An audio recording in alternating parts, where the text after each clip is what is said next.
Yes people, good morning, good afternoon, good evening to all of you. कैसे हैं सब लोग? होप सो आप सब लोग बहुत बढ़िया रहेंगे। मैं बता दूं, मैं भी बहुत अच्छा हूं। तो सबसे पहले तो आप इतने सारे रिवीजन लेक्चर देखते हो, उसके बाद भी लेक्चर को लाइक नहीं करते हो करके, ठीक है। मैंने आज तक नहीं बोला लेक्चर को लाइक कर दो और ये चैनल को सब्सक्राइब कर लो, बट कल मेरी टीम मुझे कुछ डेटा बता रही थी। उस डेटा में मैंने देखा कि बहुत सारे बच्चे ऐसे हैं जो लेक्चर को देखते हैं और उन्होंने चैनल को सब्सक्राइब नहीं कर रखा। तो आप सबसे पहले एक काम करिए, सब्सक्राइब कर लीजिए, जिससे कि जब भी कोई भी नया लेक्चर अपलोड होगा उसका नोटिफिकेशन आपको मिल जाए। तो चलिए स्टार्ट करते हैं बिना किसी देरी के। और ये टॉपिक है deduction under chapter 6A।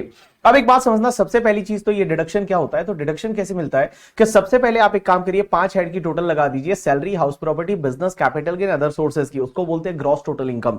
Gross total income में से आप डिडक्शन ले लीजिए, आपको मिल जाएगी नेट टैक्सेबल इनकम, और वो नेट टैक्सेबल इनकम पे आपको टैक्स पे करना पड़ता है। अब एक चीज समझना, डिडक्शन जो है ना वो कभी भी आपके ग्रॉस टोटल इनकम से ज्यादा नहीं हो सकता। जैसे ग्रॉस टोटल इनकम आपकी 2 लाख है तो मैक्सिमम डिडक्शन आपको 2 लाख का ही मिल सकता है, उससे ज्यादा नहीं हो सकता। और जो भी आपको डिडक्शन इस साल में नहीं मिला मान लो, तो वो डिडक्शन क्या हम कैरी फॉरवर्ड कर सकते हैं? Answer is no. आप उसको कोई कैरी फॉरवर्ड वगैरह नहीं कर सकते, इस साल में वो लैप्स हो जाएगा। इस साल में डिडक्शन मिल गया तो ठीक है, नहीं तो कोई बात नहीं, टाटा बाय बाय। अब एक और चीज समझना, जो डिडक्शन होता है ना वो कभी भी आपको स्पेशल रेट्स की इनकम के सामने नहीं मिलता। जो आपके स्पेशल रेट्स की इनकम होती है, जैसे लॉन्ग टर्म कैपिटल गेन है, उस पर 20% की रेट से टैक्स लगता है। Long term capital gain 112A वाला है, उस पर 10% की रेट से टैक्स लगता है। Short term capital gain 111A वाले पे आपका 15% की रेट से टैक्स लगता है। और जो स्पेशल रेट्स ऑफ टैक्स की इनकम होती है, जैसे आपको पता रहेगा विनिंग की इनकम होती है, उस पर 30% की रेट से टैक्स लगता है। तो इसके सामने आपको डिडक्शन अंडर चैप्टर 6A का बेनिफिट नहीं मिलता है। अब एक चीज समझना, यहां पे अपन देखेंगे सबसे पहले पेमेंट रिलेटेड कुछ डिडक्शन, कि जब आप कुछ पेमेंट करते हैं तो आपको डिडक्शन मिलेगा, और उसमें सबसे पहला डिडक्शन है दैट इज एटीसी का। अब एटीसी क्या बोलता है कि आप यहां पे कुछ स्पेसिफाइड इन्वेस्टमेंट दे रखे है कि आप यहां पे इन्वेस्टमेंट करेंगे तो आपको डिडक्शन मिलेगा। अब ये डिडक्शन जो मिलता है किसको मिलता है? इंडिविजुअल और एचयूएफ को मिलता है, और किसी को नहीं मिलता। तो ओनली इंडिविजुअल एचयूएफ को मिलेगा, और इसमें डिडक्शन मैक्सिमम आप कितना ले सकते हैं? 1,50,000 का लिमिट रहेगा। 1,50,000 का मैक्सिमम डिडक्शन ले सकते हैं। लेकिन क्वेश्चन ये आता है इन्वेस्टमेंट करना क्या है। तो सबसे पहले तो एक काम करिए ना, आप लाइफ इंश्योरेंस पॉलिसी ले लीजिए, उसका प्रीमियम पे कर दीजिए। तो लाइफ इंश्योरेंस पॉलिसी लेते हैं और उसका प्रीमियम पे करते हैं, लेकिन लाइफ इंश्योरेंस पॉलिसी किसके नाम पे लेनी है? या तो आपके खुद के नाम पे लेनी है, एसएससी के नाम पे, अगर इंडिविजुअल है तो एसएससी के नाम पे, उसके स्पाउस के नाम पे एंड चिल्ड्रन के नाम पे। एसएससी के नाम पे, स्पाउस के नाम पे और चिल्ड्रन के नाम पे। और अगर एचयूएफ है तो किसी भी मेंबर के नाम पे आप लाइफ इंश्योरेंस पॉलिसी ले लीजिए, उसका जो प्रीमियम पे करेंगे उसका डिडक्शन आपको एटीसी में मिल जाएगा। लेकिन एक चीज समझना, यहां पे डिडक्शन का एक रेस्ट्रिक्शन होता है। और रेस्ट्रिक्शन कैसे होता है कि अगर मान लो आपने पॉलिसी ली है, वो पॉलिसी 1/4/2012 से पहले ली है, पॉलिसी इशूड बिफोर 1/4/2012, तो उस केस में आपका जो प्रीमियम है ना वो आपके पॉलिसी वैल्यू के कभी भी 20% से ज्यादा नहीं हो सकता। तो जितना आप प्रीमियम पे करेंगे और पॉलिसी वैल्यू का 20% विच एवर इज लोअर रहेगा, उतने का आपको डिडक्शन मिलेगा। पॉलिसी वैल्यू का मतलब होता है सम एश्योर्ड, के कितना सम एश्योर्ड है, कल उठ के खुदा ना खास्ता कुछ हो जाए तो आपको कितना पैसा मिलने वाला है, that is called your sum assured. तो जो सम एश्योर्ड रहता है पॉलिसी वैल्यू है, उसका 20% से ज्यादा प्रीमियम नहीं होना चाहिए। एग्जाम्पल के लिए मान लो आपका जो पॉलिसी है उसका जो सम एश्योर्ड है वो 10 लाख है, तो 10 लाख जो सम एश्योर्ड है, अब एक बात बताओ उसका 20% कितना होगा? 2 लाख होगा। अब आपने जो प्रीमियम पे किया, फॉर एन एग्जांपल 2,50,000 पे किया, तो whichever is lower comes to the 2 lakh, तो यहां पे डिडक्शन आप 2 लाख का ले सकते हैं। लेकिन ध्यान रखना एटीसी में मैक्सिमम डिडक्शन है वो आप 1,50,000 का ही ले सकते हैं। अब एक चीज समझना, यहां पे अगर आपने पॉलिसी 1/4/2012 या उसके बाद में लिया, तो उस केस में आपकी ये जो लिमिट रहेगी ये 10% हो जाएगी। मींस 10% ऑफ पॉलिसी वैल्यू से ज्यादा का प्रीमियम है वो अलाउ नहीं होगा। तो जितना प्रीमियम पे किया और 10% of policy value which ever is lower. लेकिन एक चीज समझना, अगर पॉलिसी आपने 1/4/2013 के बाद किसी भी हैंडीकैप्ड के नाम पे ली है, अगर कोई भी पर्सन डिसेबल है, डिसेबिलिटी है, या कोई पर्सन है वो suffering from the specified disease है और उस पर्सन के नाम पे कोई पॉलिसी ली है, तो उस केस में ये लिमिट है वो 15% हो जाएगी। तो देखो मैंने क्या बोला,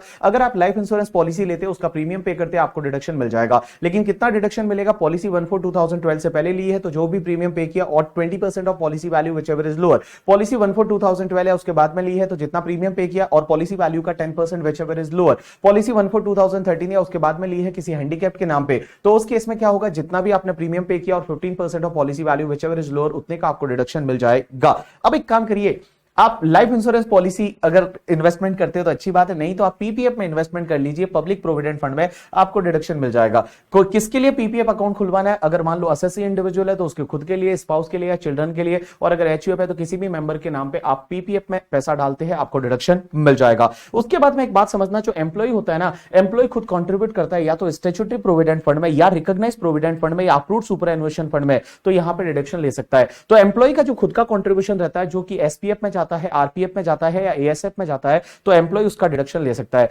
उसके बाद में अगर आप एनएससी में इन्वेस्ट करते हैं, एनएससी का मतलब नेशनल सेविंग सर्टिफिकेट में आप इन्वेस्टमेंट करते हैं तो आप डिडक्शन ले सकते हैं। एक और चीज ध्यान रखना, जो एनएससी का इंटरेस्ट रहता है ना, उस इंटरेस्ट पे भी डिडक्शन ले सकते हैं। कैसे कि जो भी एनएससी का इंटरेस्ट मिलेगा पहले आप इनकम फ्रॉम अदर सोर्सेज में ले लीजिए, ऐड कर दीजिए इनकम फ्रॉम अदर सोर्सेज में, और उस पर वापस से आप डिडक्शन ले सकते हैं एटीसी में। तो एटीसी में एनएससी का जो इंटरेस्ट रहता है ना, उसका भी आप डिडक्शन ले सकते हैं। अब एक और चीज समझना, जब भी आप कोई हाउसिंग लोन लेते हैं तो हाउसिंग लोन के रीपेमेंट के टाइम पे दो चीजों का रीपेमेंट होता है। एक तो इंटरेस्ट का, जब भी आप इंटरेस्ट का रीपेमेंट नहीं बोल सकते, इंटरेस्ट का तो पेमेंट ही होता है। तो जब भी आप इंटरेस्ट का पेमेंट करते हैं तो उसका डिडक्शन आप हाउस प्रॉपर्टी में अंडर सेक्शन 24 में लेते हैं।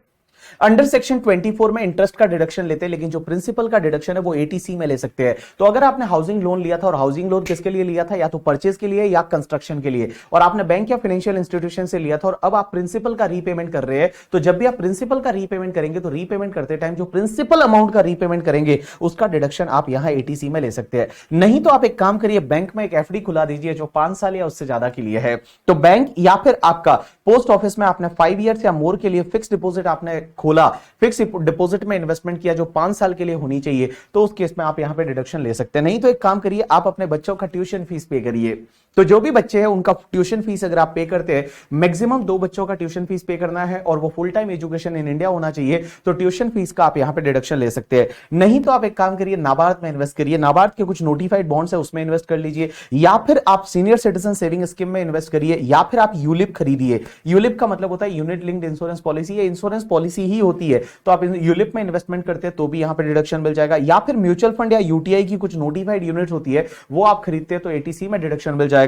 या फिर आप यूटीआई और म्यूचुअल फंड का अगर पेंशन स्कीम में इन्वेस्ट करते हैं, किसका, यूटीआई म्यूचुअल फंड का पेंशन स्कीम में आप इन्वेस्टमेंट करते हैं तो यहां पे डिडक्शन मिल जाएगा। या फिर आप एक काम करिए, किसी भी गर्ल चाइल्ड के लिए आप एक काम करिए, सुकन्या समृद्धि अकाउंट स्कीम में इन्वेस्टमेंट करिए। तो सुकन्या समृद्धि अकाउंट स्कीम में अगर आप इन्वेस्टमेंट करते हैं तो आपको डिडक्शन मिल जाएगा। या फिर आप प्रॉपर्टी जब खरीदते हैं तो उस टाइम उसके लिए स्टैंप ड्यूटी और रजिस्ट्रेशन फीस पे करते हैं, स्टैंप ड्यूटी रजिस्ट्रेशन फीस पे करते हैं तो उसका डिडक्शन आपको यहां पे एटीसी में मिल जाएगा। तो एक बात समझना, यहां पे इतने सारे पेमेंट दे रखे, सब तो याद हो नहीं सकते। आप कैसे कैसे याद रख सकते हैं? सबसे पहले अगर लाइफ इंश्योरेंस पॉलिसी का प्रीमियम पे कर दिया आपको डिडक्शन मिल जाएगा, या फिर आप एक काम करिए, पब्लिक प्रोविडेंट फंड पीपीएफ में पैसा डालिए आपको डिडक्शन मिल जाएगा, या एम्प्लॉय ने एसपीएफ में पैसा डाला, आरपीएफ में पैसा डाला, या फिर अप्रूव्ड सुपरएन्युएशन फंड में पैसा डाला, डिडक्शन मिल जाएगा। एनएससी का इंटरेस्ट है और एनएससी में जो जितना भी आप कंट्रीब्यूशन करेंगे उसका डिडक्शन आप ले सकते हैं।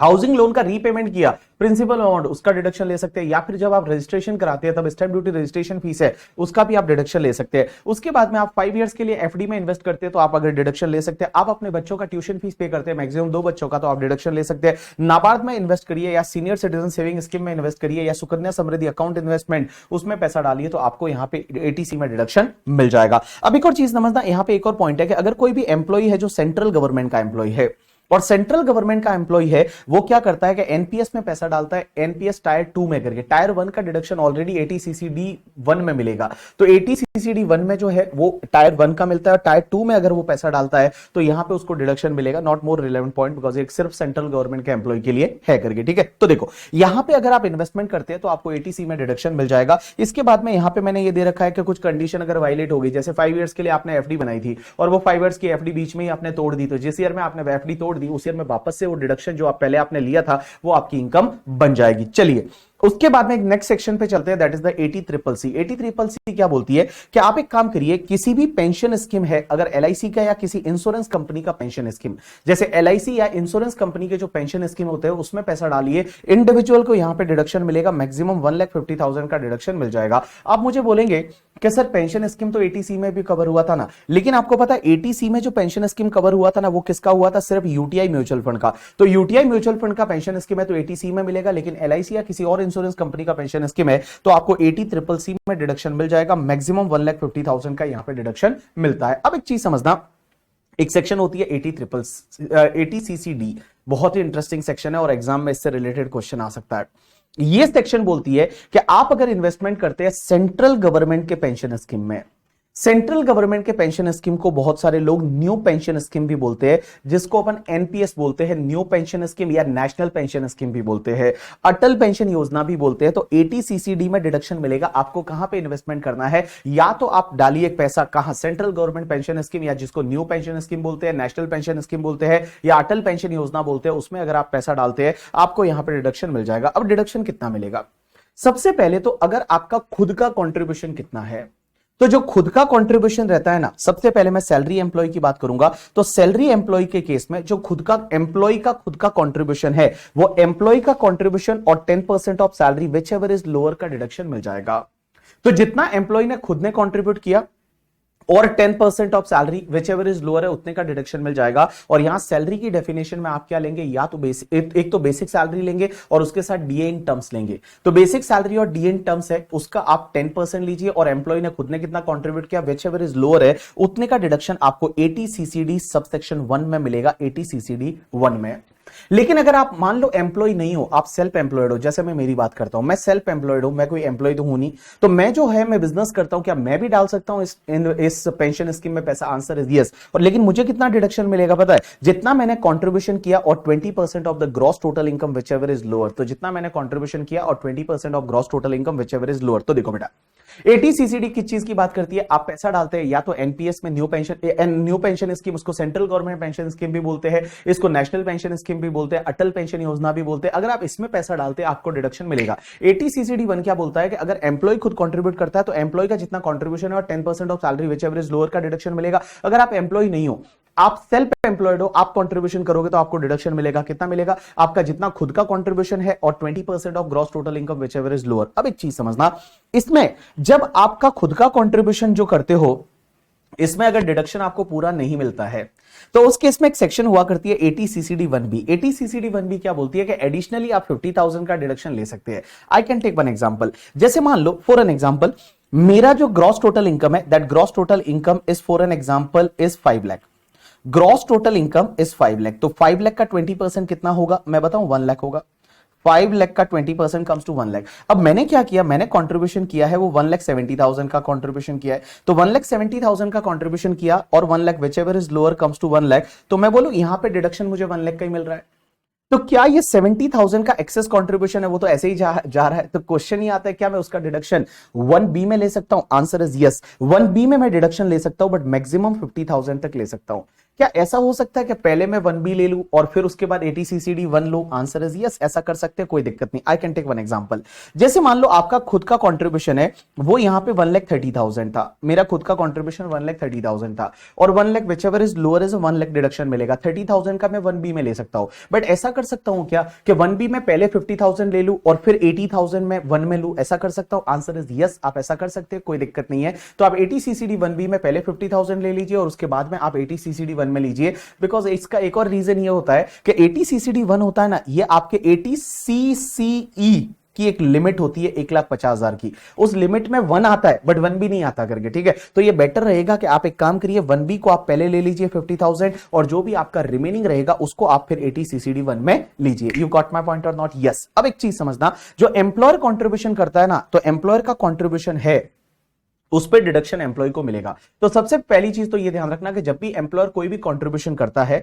किसमें, एनपीएस में, तो उस केस में एम्प्लॉयर का कंट्रीब्यूशन पहले एम्प्लॉय के हाथ में सैलरी हेड में टैक्सेबल हो जाएगा, क्योंकि ये परक्यूजिट माना जाता है, सैलरी हेड में टैक्सेबल हो जाता है। और उसके बाद एम्प्लॉय उसका डिडक्शन ले सकता है 80 सीसीडी 2 में, और 80 सीसीडी 2 में एम्प्लॉय डिडक्शन कितना ले सकता है? जितना एम्प्लॉयर का कंट्रीब्यूशन था और 10% of salary which ever is lower. लेकिन एक चीज समझना, यहां पे 10% की जगह 14% हो जाएगा अगर सेंट्रल गवर्नमेंट एम्प्लॉय है तो सेंट्रल गवर्नमेंट एम्प्लॉय है तो उस केस में यहां पे 10% की जगह 14% हो जाएगा। तो मैंने क्या बोला, देखो जब भी एम्प्लॉयर कंट्रीब्यूट करता है तो एम्प्लॉयर का कंट्रीब्यूशन पहले एम्प्लॉय के हाथ में टैक्सेबल होता है अंडर द हेड सैलरी, उसके बाद एम्प्लॉय उसका डिडक्शन ले सकता है अंडर सेक्शन 80, एम्प्लॉय उसका डिडक्शन ले सकता है अंडर सेक्शन 80 सीसीडी 2 में करके, और डिडक्शन कितना मिलेगा? जितना एम्प्लॉयर का कंट्रीब्यूशन था और 10% of salary which ever is lower, but यहां 10% की जगह 14% हो जाएगा अगर मान लो सेंट्रल गवर्नमेंट एम्प्लॉय है तो। सेंट्रल गवर्नमेंट एम्प्लॉय के केस में यहां पे 10% की जगह कितना हो जाएगा? 14% हो जाएगा। अब एक और चीज समझना यहां पे बेटा, यहां पे जहां जहां सैलरी की बात होती है तो सैलरी का मतलब होता है आपका बेसिक सैलरी लेना है और उसके साथ डीए इन टर्म्स है वही आपको लेना है।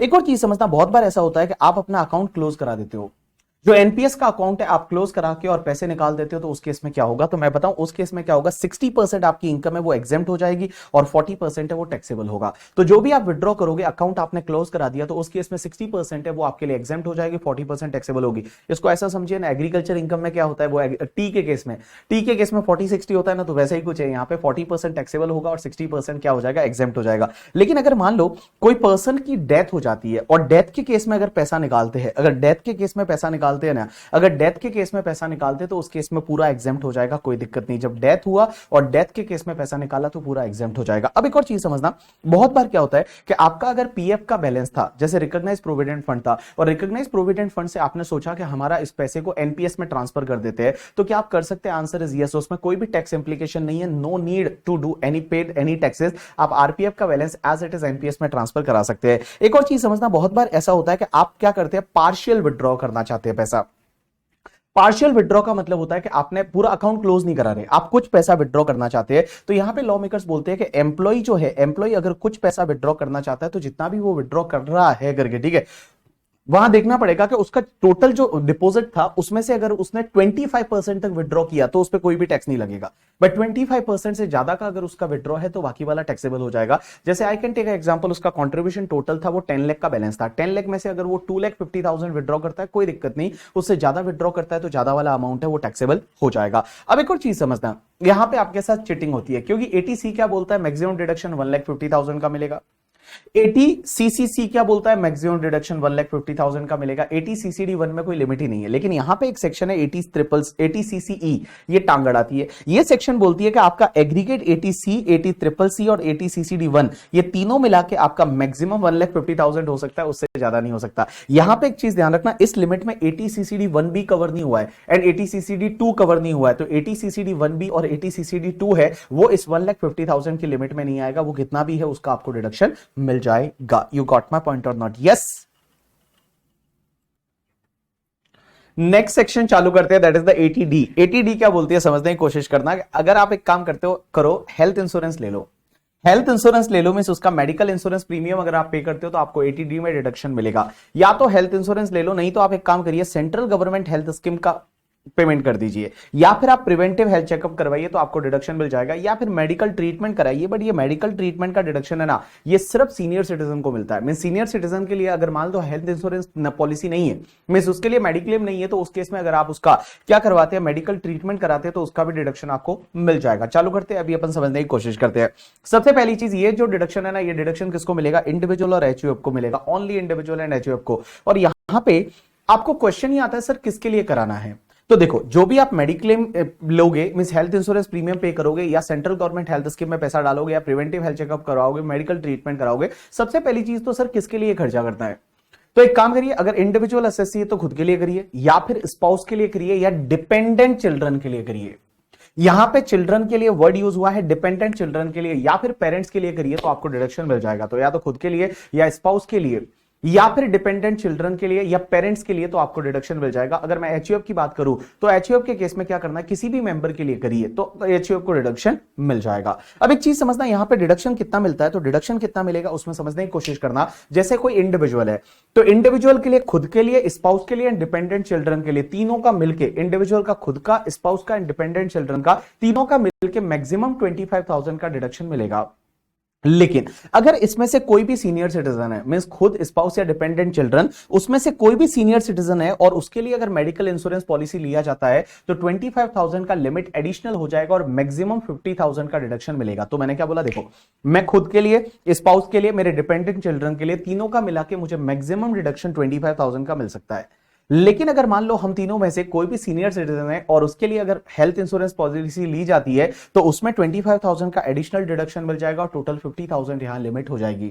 लेकिन एक चीज समझना यहां पे, अगर मान लो हम तीनों में से कोई सीनियर सिटीजन है और उसका कोई मेडिकल ट्रीटमेंट कराया तो क्या उसका डिडक्शन मिल जाएगा, आंसर इज यस। लेकिन सीनियर सिटीजन का मेडिकल ट्रीटमेंट होना चाहिए और उसके नाम पे कोई भी हेल्थ इंश्योरेंस पॉलिसी नहीं है तो उसका भी डिडक्शन मिल जाएगा, बट मैक्सिमम 50,000 का। लेकिन एक बात बताऊं मैं आपको, यहां पे ये 50,000 कोई एडिशनल नहीं है, मींस ये ऊपर वाला जो 25 25 50 टोटल हो रहा था, अब ये 50,000 कोई एडिशनल नहीं है, ये उसमें इंक्लूड है। इसका मतलब ये हुआ कि टोटल मिला के मेरा, मेरे स्पाउस का और चिल्ड्रन का डिपेंडेंट चिल्ड्रन का, हम तीनों में से कोई सीनियर सिटीजन है तो मैक्सिमम डिडक्शन हमको 50,000 ही मिल सकता है, उससे ज्यादा नहीं मिल सकता। अब एक बात समझना, पेरेंट्स के लिए आपको डिडक्शन अलग से मिलता है। तो पेरेंट्स के लिए कितना मिलेगा, मैक्सिमम 25,000 का, लेकिन पेरेंट्स में से कोई भी सीनियर सिटीजन है तो 25,000 से लिमिट बढ़ जाएगी और 50,000 हो जाएगी। और पेरेंट्स में भी ऐसा ही है, अगर कोई सीनियर सिटीजन है और उसका अगर हेल्थ इंश्योरेंस नहीं है तो उसके लिए आप मेडिकल ट्रीटमेंट का खर्चा कर सकते हो, आपको डिडक्शन मिलेगा, बट मैक्सिमम कितना 50,000। बट ये 50,000 कोई एडिशनल नहीं है, ये जो ओवरऑल 50,000 का लिमिट है उसमें इंक्लूड है, मींस मैक्सिमम पेरेंट्स के लिए डिडक्शन आपको 50,000 मिल सकता है अगर वो सीनियर सिटीजन है तो। अब एक चीज समझना, एचयूएफ के केस में क्या होता है कि एचयूएफ जो है वो अपने मेंबर्स के लिए लेगा तो 25,000 का डिडक्शन मिलेगा, लेकिन अगर जो मेंबर के लिए हेल्थ इंश्योरेंस पॉलिसी ली जा रही है वो पर्सन अगर सीनियर सिटीजन है तो उस केस में 25,000 से लिमिट बढ़ जाएगी और 50,000 हो जाएगी। और यहां पे भी अगर मान लो वो सीनियर सिटीजन है और उसका अगर हेल्थ इंश्योरेंस नहीं है तो उस केस में मेडिकल ट्रीटमेंट का डिडक्शन ले सकते हो, बट 50,000 का, बट ये 50,000 एडिशनल नहीं है, ऑब्वियसली इस 50,000 में ये जुड़ा हुआ है। तो एक बात बताऊं मैं आपको, मैं मेरे लिए, मेरे स्पाउस के लिए और मेरे डिपेंडेंट चिल्ड्रन के लिए मैक्सिमम 25,000, हम में से कोई सीनियर सिटीजन है तो 50,000 का लिमिट हो जाएगा, पेरेंट्स के लिए अलग से 25,000 और पेरेंट्स में से कोई सीनियर सिटीजन है तो उस केस में उनका भी 50,000 हो जाएगा। यू गॉट माय पॉइंट और नॉट? यस। अब एक और चीज समझना, यहां पे कंडीशन है कि ये जो भी आप खर्चे करोगे मेडिकल इंश्योरेंस प्रीमियम के, सेंट्रल गवर्नमेंट हेल्थ स्कीम के वगैरह, ये आपको जो पेमेंट करना पड़ेगा ना, ये any mode other than cash में करना पड़ेगा, कैश में नहीं कर सकते। लेकिन इसका एक एक्सेप्शन है, आप प्रिवेंटिव हेल्थ चेकअप का पेमेंट कैश में कर सकते हो। जो प्रिवेंटिव हेल्थ चेकअप होता है उसका पेमेंट आप कैश में कर सकते हो, लेकिन ध्यान रखना प्रिवेंटिव हेल्थ चेकअप के लिए मैक्सिमम डिडक्शन आपको 5,000 का ही मिल सकता है, उससे ज्यादा का नहीं। और वो 5,000 कोई अलग से नहीं है, 5,000 अलग से नहीं है, मींस यहां पे आपका, आपके स्पाउस का, डिपेंडेंट चिल्ड्रन का, पेरेंट्स का, सबका मिला के जो डिडक्शन मिलता है ना, उसमें मैक्सिमम आप प्रिवेंटिव हेल्थ चेकअप के लिए डिडक्शन जो लोगे वो 5,000 ही ले सकते हो, 5,000 से ज्यादा नहीं ले सकते। तो मैक्सिमम डिडक्शन आपको 5,000 का ही मिलेगा, खुद के लिए, पेरेंट्स के लिए, स्पाउस के लिए, सबका मिला के मैक्सिमम प्रिवेंटिव हेल्थ चेकअप के लिए आप 5,000 का डिडक्शन ले सकते हो और प्रिवेंटिव हेल्थ चेकअप का आप कैश में पेमेंट कर सकते हैं। अब एक और चीज समझना, यहां पे बहुत बार क्या होता है कि पॉलिसी है, वो पॉलिसी का प्रीमियम आप पे करते हो और वो पॉलिसी 1 साल से ज्यादा के लिए है। जैसे मान लो 1 साल के लिए, जैसे हेल्थ इंश्योरेंस पॉलिसी ली, वो 1 ही साल के लिए, तो पूरा डिडक्शन उसी साल मिल जाएगा।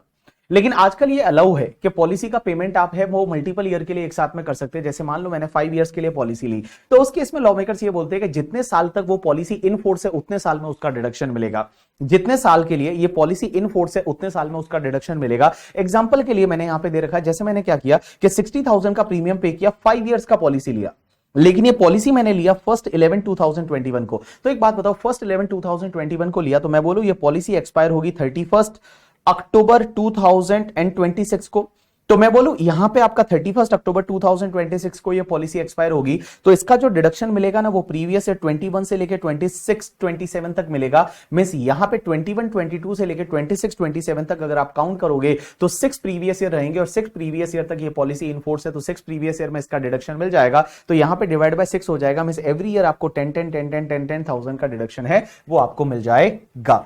अब एक चीज समझना, एक सेक्शन आती है that is the ATU. ATU क्या बोलती है कि इसमें कुछ इन्वेस्टमेंट वगैरह नहीं करना। अगर कोई भी पर्सन दिव्यांग है, मींस हैंडीकैप्ड एसएससी है, तो हैंडीकैप्ड एसएससी रेजिडेंट इंडिविजुअल है तो उसको 75,000 का डिडक्शन मिल जाएगा। लेकिन अगर वो सीवियर डिसेबल है तो उस केस में 1,25,000 का फ्लैट डिडक्शन है। यहां पे तो मैंने क्या बोला, अगर कोई भी एसएससी, एटीयू बोलती है कि कोई भी एसएससी है, वो एसएससी मान लो हैंडीकैप्ड है, तो उस केस में क्या होगा, उसको 75,000 का डिडक्शन मिलेगा। लेकिन अगर मान लो सीवियर डिसेबिलिटी है तो उस केस में 1,25,000 का डिडक्शन है वो मिल जाएगा रेजिडेंट इंडिविजुअल को। अब एक चीज समझना, एक सेक्शन होती है एटीडीडी। एटीडीडी क्या बोलती है कि आप डिसेबल नहीं हो, मींस आप हैंडीकैप नहीं हो, एसएससी हैंडीकैप नहीं है, बट उसका कोई रिलेटिव हैंडीकैप्ड है, और आप क्या करते हो उस रिलेटिव का या तो मेंटेनेंस के लिए कुछ खर्चा करते हो, या फिर आप क्या करते हो उसके ट्रीटमेंट का कुछ खर्चा करते हो, या मेंटेनेंस के लिए आप कुछ डिपॉजिट कराते हो कहीं एलआईसी वगैरह में, तो उस केस में आपको डिडक्शन मिल जाएगा। तो देखो मैंने क्या बोला, ये जो डिडक्शन कब मिलेगी, एटीडीडी। एटीडीडी का मतलब होता है, डीडी को आप ऐसे याद रखेंगे, डिपेंडेंट डिसेबल। सो आपका डिसेबल डिपेंडेंट पर्सन है, वो डिसेबल है, और उसके लिए ट्रीटमेंट के लिए आप अगर कोई खर्चा करते हो, मेंटेनेंस के लिए उसके लिए कुछ इन्वेस्टमेंट वगैरह करते हो, तो आपको डिडक्शन यहां पे मिल जाएगा। ये डिडक्शन मिलता है रेजिडेंट इंडिविजुअल और रेजिडेंट एचयूएफ को। डिडक्शन कितना मिलेगा, 75,000 और 1,25,000। अगर वो नॉर्मल डिसेबिलिटी है तो 75,000, बट अगर सीवियर डिसेबिलिटी है तो 1,25,000 का आपको डिडक्शन मिल जाएगा। और एक और चीज बता दूं, ये डिडक्शन आपका फ्लैट डिडक्शन है, मींस आपने यहां पे खर्चा जो किया वो 10 रुपीज का किया तो भी आपको डिडक्शन है वो पूरा 75,000 का मिल जाएगा। अगर आपने 10 रुपीज का खर्चा किया तो भी आपको जो डिडक्शन है वो 75,000 या 1,25,000 का मिल जाएगा। तो ये सेक्शन क्या बोलती है, एटीडीडी।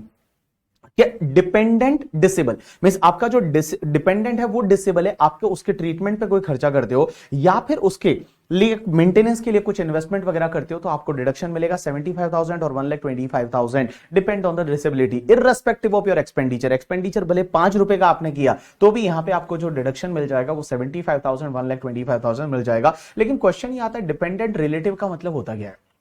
तो मैं बता दूं डिपेंडेंट रिलेटिव में कौन कौन आएगा, जो आपके नियर एंड डियर रिलेटिव होते हैं। कौन कौन नियर एंड डियर, या तो स्पाउस है, mother father brother sister and children. तो आपके नियर एंड डियर रिलेटिव कौन कौन होते हैं, एक तो स्पाउस है, एक ब्रदर है, सिस्टर है एंड चिल्ड्रन है एंड मदर फादर। तो मैंने क्या बोला, spouse, mother father, brother sister and आपके चिल्ड्रन है, वो आपके डिपेंडेंट रिलेटिव होने चाहिए, आप पे डिपेंडेंट होने चाहिए और उसके लिए आपको ये डिडक्शन मिल जाएगा। और अगर एचयूएफ की बात करूं तो any member of the HUF करके। अब एक चीज समझना, एक सेक्शन होती है एटीडीडीबी और एटीडीडीबी क्या बोलती है, इसको आप ऐसे याद रख सकते हैं। एटीडीडीबी को दिल दहला देने वाली बीमारी। अगर मान लो किसी भी पर्सन को दिल दहला देने वाली बीमारी हो जाती है, मींस आपको स्पेसिफाइड, किसी को स्पेसिफाइड डिजीज हो जाए, किसी को ना होनी चाहिए, भगवान करे कि ठीक है। अगर मान लो किसी भी पर्सन को स्पेसिफाइड डिजीज हो जाती है और उसका मेडिकल ट्रीटमेंट कराते हैं आप, तो आपको डिडक्शन मिलेगा। तो ये सेक्शन क्या बोलती है, एटीडीडीबी दिल दहला देने वाली बीमारी का अगर आप ट्रीटमेंट कराते हैं तो इस सेक्शन में डिडक्शन मिलेगा। ये डिडक्शन मिलता है रेजिडेंट इंडिविजुअल रेजिडेंट एचयूएफ को। कितना डिडक्शन मिलेगा, तो ट्रीटमेंट पे जितना भी आपने खर्चा किया, एक्चुअल एक्सपेंडिचर ऑफ ट्रीटमेंट और मैक्सिमम 40,000 और 1 lakh whichever is lower. 40,000 normal case में, लेकिन अगर पेशेंट है वो सीनियर सिटीजन है तो उस केस में यहां पे 1 लाख हो जाएगा। तो 40,000 1 लाख और जितना एक्चुअल एक्सपेंडिचर किया विच एवर इज लोअर है उतने का आपको डिडक्शन मिलेगा। और उसमें से अगर मान लो आपको इंश्योरेंस पॉलिसी से कुछ पैसा मिला है, मींस इंश्योरेंस क्लेम अगर आपको कोई मिला है तो वो आप लेस कर दीजिए, जो भी बचेगा वो आपको डिडक्शन मिल जाएगा। तो देखो, या तो एक्चुअल एक्सपेंडिचर जितना किया और 40,000 और 1 lakh whichever is lower, उसमें से इंश्योरेंस क्लेम कितना मिला वो आप लेस कर दीजिए, जो भी बचेगा उतने का आपको डिडक्शन यहां पे मिल जाएगा। लेकिन सर एक बात बताइए, यहां स्पेसिफाइड डिजीज का ट्रीटमेंट कराना है, लेकिन ट्रीटमेंट किसके लिए कराना है, या तो खुद के लिए, या तो एसएससी का खुद के लिए, या फिर डिपेंडेंट रिलेटिव के लिए। और डिपेंडेंट रिलेटिव में कौन कौन आएगा, spouse, mother father brother sister and children. Spouse, mother father brother sister and children है, वही आपके डिपेंडेंट रिलेटिव में आएंगे, वो आप पे डिपेंडेंट होने चाहिए। अब एक चीज समझना, मैं आपको बताऊं, मैंने आपको 3 सेक्शन एक साथ में बताई। एक तो आपको एटीडी बताई, उसके बाद मैंने आपको एटीडीडी बताई और उसके बाद मैंने आपको एटीडीडीबी बताई। तो एटीडी जो था वो एटीडी में क्या था तुम्हारा, लाइक मेडिक्लेम वगैरह। एटीडीडी क्या था, डिपेंडेंट डिसेबल करके। और एटीडीडी भी क्या है, दिल दहलाने वाली बीमारी का ट्रीटमेंट। एक चीज ध्यान रखना, एटीडी में जो है वो आपको हेल्थ इंश्योरेंस प्रीमियम वगैरह किसके लिए पे करना था, या तो खुद के लिए, स्पाउस के लिए, या डिपेंडेंट चिल्ड्रन के लिए, या फिर पेरेंट्स के लिए। और एटीडीडी में डिपेंडेंट आपका डिसेबल है, उसका आपको ट्रीटमेंट कराना था। और इसमें क्या था, ट्रीटमेंट कराना था मेंटेनेंस के लिए। और एटीडीडीबी में क्या होता है, अगर स्पेसिफाइड डिजीज होती है उसका ट्रीटमेंट कराते हैं खुद के लिए या फिर आपके डिपेंडेंट लाइक रिलेटिव के लिए। एक चीज ध्यान रखना, मैं बताऊं, एटीडी वाली सीरीज ऐसी है ना जहां पे डिपेंडेंट वर्ड यूज हुआ है, बाकी कहीं पे नहीं हुआ। एटीडी में आपका डिपेंडेंट वर्ड यूज हुआ है चिल्ड्रन के लिए, और यहां पे आपके इन 2 सेक्शन में डिपेंडेंट वर्ड यूज हुआ है आपके रिलेटिव के लिए। तो आप ध्यान रखना हमेशा कि एटीडी वाली सीरीज ऐसी है ना जिसमें डिपेंडेंट वर्ड यूज हुआ है, बाकी कहीं पे भी डिपेंडेंट वर्ड डिडक्शन टॉपिक में यूज नहीं हुआ। एटीडी में हुआ है सिर्फ किसके लिए, डिपेंडेंट चिल्ड्रन के लिए। एटीडीडी और एटीडीडीबी में हुआ है डिपेंडेंट रिलेटिव के लिए। तो यहां पे सिर्फ डिपेंडेंट वर्ड यूज हुआ है, बाकी कहीं पे यूज नहीं हुआ। उसके बाद में नेक्स्ट सेक्शन एटीई आता है। एटीई बोलता है, ई का मतलब होता है एजुकेशन। एजुकेशनल लोन लेते हो तो अगर आप एजुकेशनल लोन लेते हो तो उसका जो भी इंटरेस्ट पे करोगे उस इंटरेस्ट का डिडक्शन मिल जाएगा। लेकिन एजुकेशन हायर एजुकेशन होना चाहिए, या तो इंडिया में या इंडिया के बाहर भी चलेगा। हायर एजुकेशन का मतलब होता है ऐसा कोई भी कोर्स जो 12th के बाद होता है, that is called higher education. Higher education के लिए एजुकेशनल लोन लिया तो उसका जो भी इंटरेस्ट पे करोगे उसका डिडक्शन आप ले सकते हैं। ये डिडक्शन ओनली इंडिविजुअल को मिलता है। और एक बात बताऊं, इसका डिडक्शन आप सिर्फ 8 कॉन्जिक्यूटिव ईयर्स के लिए ले सकते हैं, उससे ज्यादा नहीं ले सकते। मींस 8 ईयर्स के लिए आप डिडक्शन ले सकते हैं, उससे ज्यादा ईयर के लिए आप डिडक्शन नहीं ले सकते। अब एक और चीज समझना, यहां पे सर एजुकेशन किसका होना चाहिए, या तो खुद का होना चाहिए, स्पाउस का होना चाहिए, चिल्ड्रन का होना चाहिए, या किसी भी स्टूडेंट जो आप उसके लीगल गार्डियन हो। तो किसी भी स्टूडेंट के अगर आप लीगल गार्डियन हो और उसका एजुकेशन है तो उस केस में आपको डिडक्शन मिल जाएगा। तो मैंने क्या बोला, एजुकेशन खुद का होना चाहिए, या फिर स्पाउस का होना चाहिए, चिल्ड्रन का होना चाहिए, या किसी भी स्टूडेंट के लिए जिसके लिए आप लीगल गार्डियन हो तो आप डिडक्शन यहां पे इंटरेस्ट का ले सकते हैं। उसके बाद एक सेक्शन होती है एटीडबलई। एटीडबलई क्या बोलती है कि अगर आपने कोई भी हाउसिंग लोन लिया है, उसका इंटरेस्ट है। अब आप मुझे बोलोगे हाउसिंग लोन लिया और उसका इंटरेस्ट है, उसका डिडक्शन तो सर ऑलरेडी हाउस प्रॉपर्टी में सेक्शन 24 में मिलता है ना। एसओपी के केस में 2 लाख का लिमिट है, और अगर एलओपी डीएलओपी की बात करते हैं तो कुछ लिमिट ही नहीं है। अब एक बात समझना, वहां तो मिलता ही है, अगर वहां पे पूरा इंटरेस्ट एग्जॉस्ट नहीं होता, जैसे एसओपी के केस में मैक्सिमम 2 लाख का इंटरेस्ट का डिडक्शन मिलता है, तो आप यहां 80 में ले सकते हैं। मैक्सिमम 50,000 का डिडक्शन कौन ले सकता है? इंडिविजुअल ले सकता है। तो देखो 80 क्या बोलता है कि अगर आपने कोई भी हाउसिंग लोन लिया और हाउसिंग लोन का जो इंटरेस्ट है, उस इंटरेस्ट का डिडक्शन आपको यहां 80 में मिल सकता है, मैक्सिमम 50,000 का इंडिविजुअल का। लेकिन बेटा यहां पे बहुत सारी कंडीशन है। पहली कंडीशन यह है कि लोन आपको जो लेना है वो सिर्फ बैंक्स या फाइनेंशियल इंस्टीट्यूशन से आपने लिया है एक्विजिशन ऑफ हाउस प्रॉपर्टी के लिए, और वो भी रेसिडेंशियल हाउस प्रॉपर्टी के लिए। तो रेसिडेंशियल हाउस प्रॉपर्टी के लिए आपने बैंक या फाइनेंशियल इंस्टीट्यूशन से आपने लोन लिया है। दूसरी कंडीशन, जो आपका हाउस का प्राइस है, वो हाउस का परचेज प्राइस आपका 50 लाख से ज्यादा नहीं होना चाहिए, it should be up to 50 lakh. तीसरी कंडीशन, जो लोन सैंक्शन हुआ था वो 16-17 प्रीवियस ईयर में हुआ था, मींस प्रीवियस ईयर 16-17 में लोन सैंक्शन हुआ था। फ्रॉम 1 अप्रैल 2016 से लेकर 31 मार्च 2017 के बीच में लोन सैंक्शन हुआ था। चौथी कंडीशन यह है कि आपका जो लोन का अमाउंट है वो 35 लाख से ज्यादा नहीं होना चाहिए।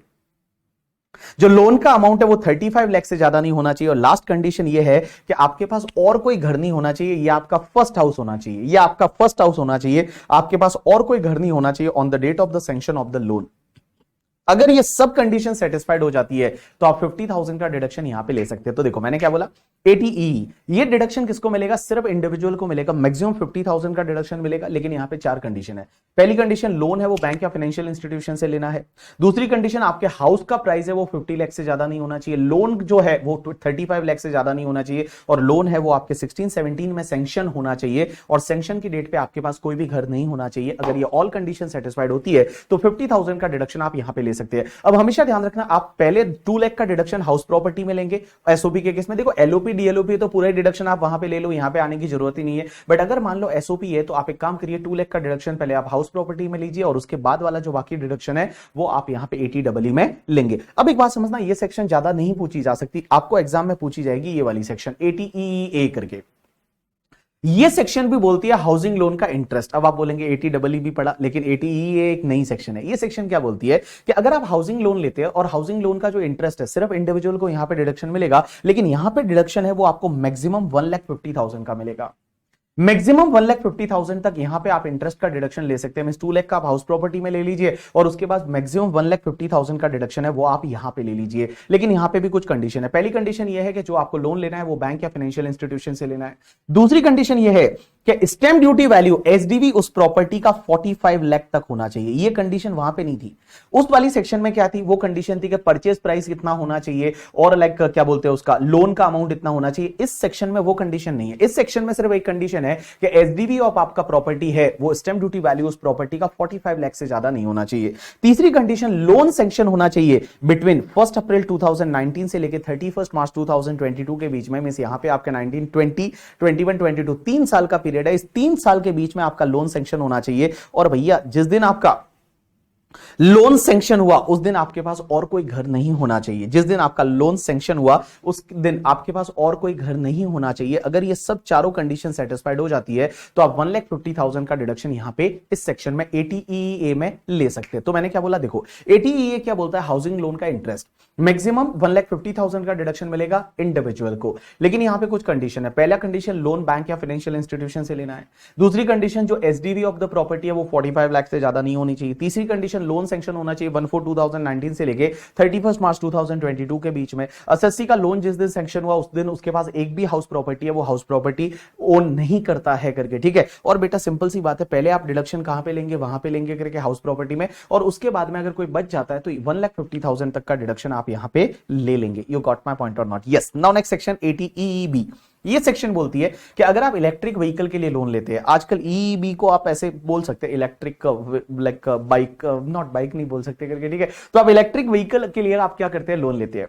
तो इलेक्ट्रिक व्हीकल के लिए अगर आप मान लो लोन लेते हैं ईवी के लिए, तो उस केस में आपको इंटरेस्ट का डिडक्शन यहां पे मिलेगा। ये भी सिर्फ इंडिविजुअल को मिलेगा, मैक्सिमम 1,50,000 का आप डिडक्शन ले सकते हैं। लेकिन यहां पे 3 कंडीशन है। पहली कंडीशन ये है कि भैया लोन जो है वो आपको बैंक या फाइनेंशियल इंस्टीट्यूशन एनबीएफसी से लेना है और यहां पे आपका लोन का जो सैंक्शन होना चाहिए वो 1/4/2019 से लेके और 31 मार्च 2023 के बीच में सैंक्शन होना चाहिए। 1/4/2019 से लेके और 31 मार्च 2023 के बीच में सैंक्शन होना चाहिए। तीसरी कंडीशन ऑब्वियसली ये है कि आप अगर यहां पे डिडक्शन लेते तो और कहीं डिडक्शन नहीं ले सकते। जैसे मान लो मेरा बिजनेस है तो बिजनेस के केस में मैं क्या करूंगा, इंटरेस्ट का डिडक्शन ऑलरेडी पीजीबीपी हेड में ले लूंगा। तो जब मैं पीजीबीपी हेड में ले लेता हूं तो यहां पे डिडक्शन नहीं ले सकता मैं, या यहां पे ले रहा हूं तो मैं फिर पीजीबीपी हेड में डिडक्शन नहीं ले सकता। ये सबकी चीजें है, सबके लिए है कि भैया आप डबल डिडक्शन कहीं पे भी नहीं ले सकते। तो दो कंडीशन याद रखनी है, बैंक फाइनेंशियल इंस्टीट्यूशन एनबीएफसी से लोन लेना है और 1/4/2019 से लेकर 31 मार्च 2023 के बीच में लोन का सैंक्शन हुआ था, तो उस केस में आपको डिडक्शन मैक्सिमम 1,50,000 तक इलेक्ट्रिक व्हीकल के लिए जो आपने लोन लिया उसके इंटरेस्ट का डिडक्शन आपको यहां पे मिल जाएगा। चलिए अब अपन चालू करते हैं आगे, that is 80G related to donation. So 80G जो है that is related to donation. अब एक बात समझना, इसका डिडक्शन ऑल एसएससी को मिलता है।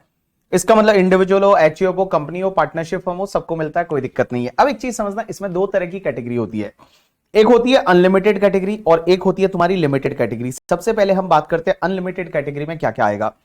तो देखो अनलिमिटेड कैटेगरी में भी दो पार्ट होते हैं, एक तो अनलिमिटेड कैटेगरी 50% और एक तुम्हारा अनलिमिटेड कैटेगरी 100%। पहली चीज तो अनलिमिटेड का मतलब ये होता है कि जितनी आपकी मन में इच्छा है उतना आप डोनेशन कर सकते हैं। जैसे अनलिमिटेड में क्या है, आपने फॉर एन एग्जांपल, यहां पे एग्जांपल के लिए जैसे स्वच्छ भारत कोष है, उसमें आपने 10 करोड़ का डोनेशन किया, आपको 10 करोड़ का डिडक्शन मिलेगा। आपने 10 रुपीज का डोनेशन किया, आपको 10 रुपीज का डिडक्शन मिलेगा। That is the 100% unlimited. 50% unlimited में क्या है कि आप जितना डोनेशन करेंगे ना उसका 50% ही आपको डिडक्शन मिलेगा। जैसे आपने डोनेशन किया वो 1 लाख का किया तो आपको डिडक्शन 50,000 मिलेगा। बट अनलिमिटेड आपकी इच्छा है, जितना आप डोनेशन कर सकते हैं। अब इसको याद कैसे रखेंगे, तो याद रखने के लिए एक काम करिए, इंडिया का सबसे पहला पीएम कौन था? जवाहरलाल नेहरू। सबसे पहले पीएम थे वो जवाहरलाल नेहरू, उनकी बेटी इंदिरा गांधी, उनका बेटा राजीव गांधी, और ये तीनों लोग जब जब इंडिया के पीएम बने, इंडिया में ड्रॉट पड़ गया। आप ऐसे याद रखेंगे, सबसे पहला जवाहरलाल नेहरू पहले पीएम, उनकी बेटी इंदिरा गांधी, इंदिरा गांधी का बेटा राजीव गांधी, और ये जब जब इंडिया के पीएम बने ना, इंडिया में ड्रॉट पड़ गया, इंडिया में सूखा पड़ गया करके, ठीक है। इसलिए इनको हम जो डिडक्शन देंगे वो 50% अनलिमिटेड, मिस डिडक्शन 50% ही मिलेगा। जितना आप डोनेशन करेंगे उसका 50% आपको डिडक्शन मिल जाएगा। कौन कौन? 4 लोग। सबसे पहले जवाहरलाल नेहरू मेमोरियल फंड, दूसरा Indira Gandhi memorial fund, Rajiv Gandhi foundation and PM drought relief fund. यहां पे इन केस में क्या होगा, आपको 50% डिडक्शन मिलेगा अनलिमिटेड। दूसरा 100% अनलिमिटेड। 100% अनलिमिटेड में क्या क्या आएगा, तो सबसे पहले आपने अगर डोनेशन किया नेशनल डिफेंस फंड को, या फिर पीएम नेशनल रिलीफ फंड को, या पीएम केयर फंड को आपने डोनेशन किया, या CM Armenia earthquake relief fund को डोनेशन किया, सीएम रिलीफ फंड या एलजी रिलीफ फंड को आपने डोनेशन किया, जिला साक्षरता समिति में डोनेशन किया, नेशनल स्पोर्ट्स फंड में डोनेशन किया, national children fund, national cultural fund, स्वच्छ भारत कोष, clean Ganga fund, the national fund for control of the drug abuse end fund of the army, etcetera etcetera. यहां पे अगर आप डोनेशन करते हैं तो उस केस में आपको 100% अनलिमिटेड डिडक्शन मिल जाएगा। अब एक चीज समझना, इतने सारे नाम याद कैसे रहेंगे? याद रखने के लिए आप सिर्फ इतना याद रखिए कि जहां जहां पे पीएम आता है, यहां ड्रॉट को छोड़ के, जो ऊपर जो पीएम ड्रॉट रिलीफ फंड था ना उसको छोड़ के, जहां जहां पे पीएम आता है, जहां जहां पे नेशनल आता है, जहां जहां पे सीएम आता है, वहां पे 100%। तो ध्यान रखना, जहां जहां नेशनल आता है, जहां जहां पे पीएम आता है, जहां जहां पे सीएम आता है, वहां पे आपको 100% लेना है। उसके साथ साथ में आपको याद रखना है कि स्वच्छ भारत कोष है, क्लीन गंगा फंड है, और the national fund for control of drug abuse है, और आर्मी के फंड है। वहां पे अगर आप डोनेशन करेंगे आपको 100% डिडक्शन मिल जाएगा। तो देखो ये आपकी हो गई अनलिमिटेड कैटेगरी। अनलिमिटेड कैटेगरी में 50% कहां मिलेगा? वो 4 लोगों को, जवाहरलाल नेहरू, उनका बेटी कौन सी थी? इंदिरा गांधी, इंदिरा गांधी का बेटा राजीव गांधी। ये जब जब पीएम बने इंडिया में ड्रॉट पड़ गया, इसके लिए 50% डिडक्शन अनलिमिटेड। दूसरा 100% अनलिमिटेड में जहां जहां पीएम आता है, जहां जहां नेशनल आता है, जहां जहां सीएम आता है, जहां जहां एलजी आता है करके, ठीक है। उसके साथ साथ में आपका क्लीन गंगा फंड है, जिला साक्षरता समिति है, national fund for control of drug abuse है, और आर्मी के फंड है। वहां पे अगर आप डोनेशन करेंगे आपको 100% डिडक्शन मिलेगा, बट अनलिमिटेड। अब एक चीज समझना, एक होती है लिमिटेड कैटेगरी। अब ये लिमिटेड कैटेगरी में भी होता है 100% और 50%। और लिमिटेड कैटेगरी को कैसे याद रखेंगे? लिमिटेड कैटेगरी का आपका जो कोड रहेगा that is the FOSTC mobile. FOSTC mobile. STC mobile जो होता है वो जैसे आप खरीदते हो फिर बेचते हो 50% डिडक्शन मिलता है ना करके, ठीक है। तो उसमें याद रखना, फो जो है उसमें 100% मिलेगा लिमिटेड, और एसटीसी मोबाइल में 50% मिलेगा बट लिमिटेड, 50% मिलेगा लिमिटेड। अब फो का मतलब क्या, एफ का मतलब होता है कि अगर मान लो आप फैमिली प्लानिंग के लिए किसी को डोनेशन देते हो, किसको, या तो गवर्नमेंट को, लोकल अथॉरिटी को, अप्रूव्ड इंस्टीट्यूशन को, for promoting the family planning, तो फैमिली प्लानिंग के लिए अगर आप डोनेशन देते हो तो उस केस में 100% डिडक्शन मिलेगा बट लिमिटेड।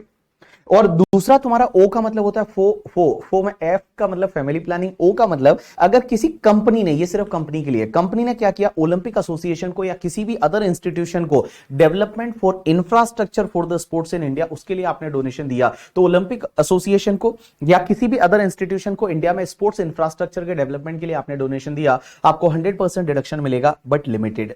अब एक बात समझना, यहां पे 50% लिमिटेड में क्या क्या आएगा, 50% लिमिटेड में एसटीसी मोबाइल, एच को ऐसे याद रखोगे अगर डोनेशन दिया हाउसिंग डेवलपमेंट अथॉरिटी को, टी का मतलब होता है किसी भी टेंपल के लिए या गुरुद्वारा के लिए या मॉस्क के लिए, सर्च के लिए आपने रिनोवेशन के लिए और रिपेयर के लिए डोनेशन दिया, तो donation for the renovation and repair of the any temple, church, mosque, gurdwara, उसके लिए अगर आपने डोनेशन दिया 50% लिमिटेड। और यहां पे एसटीसी, सी का मतलब आपने किसी चैरिटेबल ट्रस्ट को डोनेशन दिया, जो चैरिटी का काम करते हैं उन ट्रस्ट को डोनेशन दिया, और एम का मतलब donation for promoting the minority community in India, India की माइनॉरिटी कम्युनिटी को प्रमोट करने के लिए अगर आपने डोनेशन दिया तो उस केस में आपका 50% लिमिटेड डिडक्शन आपको मिल जाएगा। तो मैंने क्या बोला, आप समझने की कोशिश करना बेटा, मैंने आपको क्या बोला, यहां पे लिमिटेड कैटेगरी, लिमिटेड में क्या होता है, दो, एक तो फो एसटीसी मोबाइल, फो में एफ मतलब फैमिली प्लानिंग, ओ का मतलब ओलंपिक, ऐसे याद रखियो 100% डिडक्शन। उसके बाद में STC mobile 50% limited, STC mobile में एच का मतलब होता है हाउसिंग डेवलपमेंट अथॉरिटी को दिया, टी का मतलब या तो टेंपल है, चर्च है, गुरुद्वारा है, मॉस्क है, उसके रिपेयर रिनोवेशन के लिए आपने डोनेशन दिया, या फिर एसटीसी का मतलब होता है चैरिटेबल इंस्टीट्यूशन को, आपने चैरिटेबल ट्रस्ट को डोनेशन दिया, और एम का मतलब होता है माइनॉरिटी कम्युनिटी के प्रमोशन के लिए आपने कोई डोनेशन दिया, तो आपको 50% लिमिटेड डिडक्शन मिलेगा। अब एक बात समझना, ये लिमिटेड का मतलब होता क्या है, तो लिमिटेड का मतलब क्या होता है समझने की कोशिश करना। आप एक काम करिए, सबसे पहले आपका जो फो और एसटीसी मोबाइल में जितना डोनेशन दिया है वो ले लीजिए, that is called your total donation. अब एक चीज समझना, ये टोटल डोनेशन आपके 10% ऑफ एडजस्टेड टोटल इनकम से ज्यादा नहीं हो सकता, मींस यहां पे एक लिमिट लग जाएगी, that is 10% of adjusted total income, which ever is lower है उतना ही आपका एलिजिबल डोनेशन होगा। बट आप मुझे पूछेंगे यहां एडजस्टेड टोटल इनकम का मतलब क्या होता है, तो एडजस्टेड टोटल इनकम के लिए आप एक काम करिए, सबसे पहले आप ग्रॉस टोटल इनकम ले लीजिए अपना, लेकिन ग्रॉस टोटल इनकम में से जो स्पेशल रेट्स वाली इनकम है ना उसको हटा दीजिए, जैसे एलटीसीजी है 112 वाला, एसटीसीजी 111 वाला, एलटीसीजी 112 वाला, उसके बाद विनिंग का इनकम है उसको हटा दीजिए, मींस स्पेशल रेट्स वाली इनकम है वो सब जीटीआई से हटा दीजिए, और आप एक काम करिए उस जीटीआई में से ऑल डिडक्शन लेस कर दीजिए एटीजी को छोड़ के, एटीजी क्योंकि वही तो कैलकुलेट कर रहे हैं, एटीजी को छोड़ के जितने डिडक्शन है वो सब लेस कर दीजिए, जो भी बचेगा ना that is call your adjusted total income, और इसका 10% से ज्यादा नहीं हो सकता।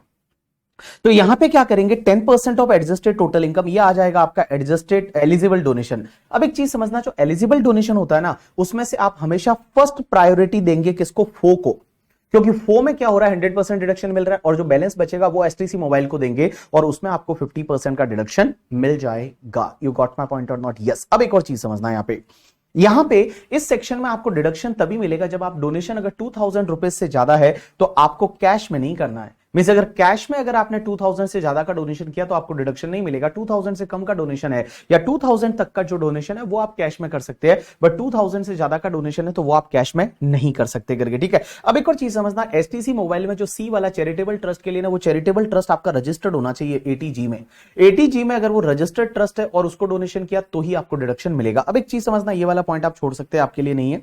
अब एक चीज समझना, डोनेशन अगर आपने काइंड में किया तो उसका डिडक्शन नहीं मिलेगा, सिर्फ मनी में डोनेशन किया तो ही डिडक्शन मिलेगा, और अगर कैश में अगर 2000 से ज्यादा का डोनेशन करते हैं तो डिडक्शन नहीं मिलता। एक और चीज समझना, बहुत बार क्या होता है कि सब एम्प्लॉय मिलकर एम्प्लॉयर को पैसा दे देते हैं और एम्प्लॉयर जो है वो डोनेशन करता है किसी फंड में वगैरह, तो क्या एम्प्लॉय उसका डिडक्शन ले सकता है? Answer is yes, because employ ने एम्प्लॉयर को दिया था, एम्प्लॉयर ने आगे जाके सबको डोनेशन कर दिया, तो उस केस में एम्प्लॉय उसका डिडक्शन ले सकता है, कोई दिक्कत नहीं है।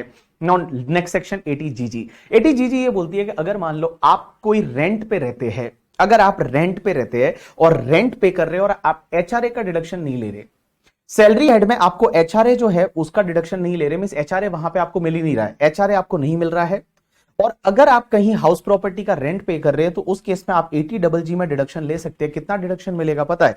जो भी, एक तो आपका 5000 per month, 5000 per month means मैं बता दूं 12 मंथ का कितना हो जाएगा, 60,000, हाँ 60,000 पर एनम।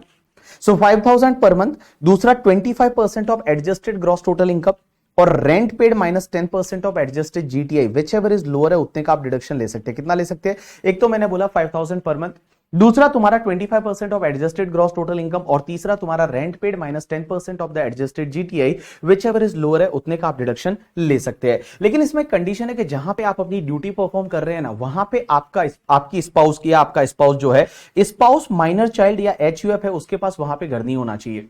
अगर उस प्लेस पे ऑलरेडी घर है तो फिर वहां पे रहो ना, भाड़े पे क्यों रह रहे हो करके, ठीक है। तो वहां पे उनका घर नहीं होना चाहिए, स्पाउस के नाम पे, माइनर चाइल्ड के नाम पे, एचयूएफ के नाम पे, वहां पे घर नहीं होना चाहिए। लेकिन क्वेश्चन यहां पे ये आता है कि सर आप बोल रहे हैं 25% ऑफ एडजस्टेड टोटल इनकम, तो एडजस्टेड टोटल इनकम का मतलब क्या होता है? तो एडजस्टेड टोटल इनकम मींस आप पहले एक काम करिए, ग्रॉस टोटल इनकम ले लीजिए और माइनस ऑल डिडक्शन आप लेस कर दीजिए एक्सेप्ट 80जीजी। 80जीजी को छोड़ के बाकी जितने भी डिडक्शन है वो आप लेस कर दीजिए, तो आपको मिल जाएगा यहां पे gross total income, adjusted gross total income, वो आपको मिल जाएगा। अब एक और चीज समझना, एक सेक्शन होती है 80जीजीए। 80जीजीए क्या बोलती है? ये ऑल एसएससी के लिए सेक्शन है। ये सेक्शन ये बोलती है कि अगर आप scientific research association, institute, college, university को साइंटिफिक रिसर्च के लिए आप अगर डोनेशन देते हैं तो आपको यहां पे डिडक्शन 80जीजीए में 100% मिल जाएगा। 100% ऑफ द डोनेशन, मतलब जितना डोनेशन दिया उसका 100% आपको डिडक्शन यहां पे मिल जाएगा। लेकिन आप पीजीबीपी की इनकम आपकी नहीं है, अगर पीजीबीपी की इनकम है तो साइंटिफिक रिसर्च के लिए जो भी आप डोनेशन करेंगे उसका डिडक्शन 35 में लेंगे ना, अंडर द हेड पीजीबीपी। जब आपकी पीजीबीपी की इनकम नहीं है तो यहां पे आप डिडक्शन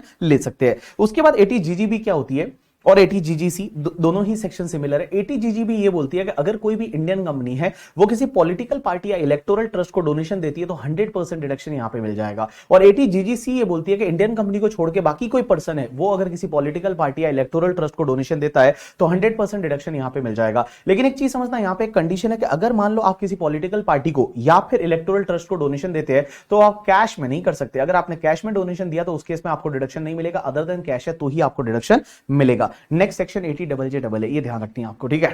80JJAA ये सेक्शन जो है ना, it is applicable to all SSC. All SSC का मतलब होता है इंडिविजुअल, एचयूएफ, कंपनी, पार्टनरशिप, हम सबके लिए, हर एसएससी के लिए है। अगर आप बिजनेस करते हो और अगर आपकी टैक्स ऑडिट होती है, अगर आप बिजनेस करते हो एंड आपकी टैक्स ऑडिट होती है, टैक्स ऑडिट कब होती है? या तो टर्नओवर 1 करोड़ से ज्यादा है, और अगर आपका जो कैश टर्नओवर है वो अप टू 5% है, मींस कैश रिसिट और कैश पेमेंट अप टू 5% है, तो 10 करोड़ का लिमिट हो जाता है। तो आपका टर्नओवर अगर 1 करोड़ या 10 करोड़ से ज्यादा है, आपकी अगर ऑडिट होती है तो आप ये डिडक्शन ले सकते हो। ये डिडक्शन कब मिलता है? जब आप नए एम्प्लॉय को रिक्रूट करते हो।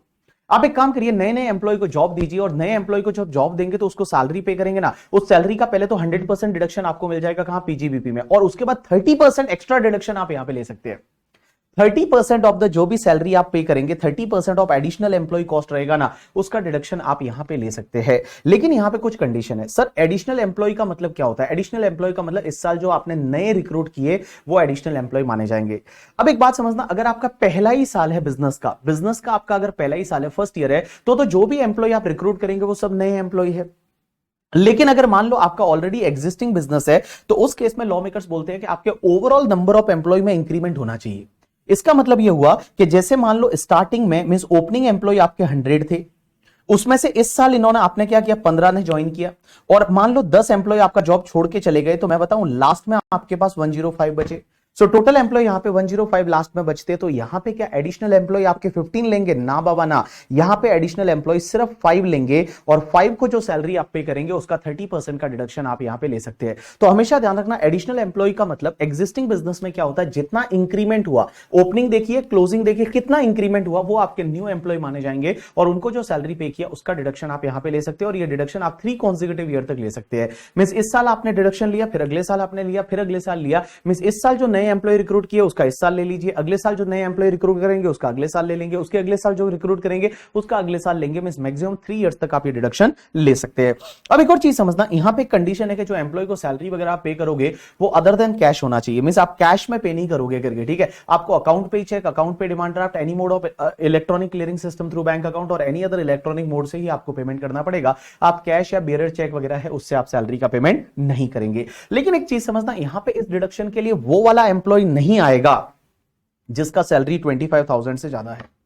तो जिसका सैलरी 25,000 से ज्यादा है उस एम्प्लॉय को हम न्यू एम्प्लॉय में नहीं लेंगे, मींस उसके लिए आपको डिडक्शन यहां पे नहीं मिलेगा। दूसरा, वो वाला एम्प्लॉय भी नहीं आएगा जिसने 240 डेज के लिए सर्विस रेंडर नहीं की है। मींस इस साल में कम से कम 240 डेज तक उसने जॉब किया है तो वो एम्प्लॉय को लेंगे, अगर 240 डेज से कम जॉब किया है तो उस एम्प्लॉय को इसमें नहीं लेंगे। लेकिन एक चीज समझना, एसएससी अगर मैन्युफैक्चरर ऑफ द अपैरल्स में है या फुटवेयर में है या लेदर में है, मींस जो बिजनेस है आपका वो business manufacturing of the apparels है, फुटवेयर है या लेदर है, तो उस केस में ये 240 डेज की जगह आपका 150 डेज का लिमिट रहेगा। मींस 150 डेज तक अगर जिसने रेंडर की है सर्विस उसको आप कंसीडर करेंगे, 150 डेज से कम वाला है उसको आप कंसीडर नहीं करेंगे।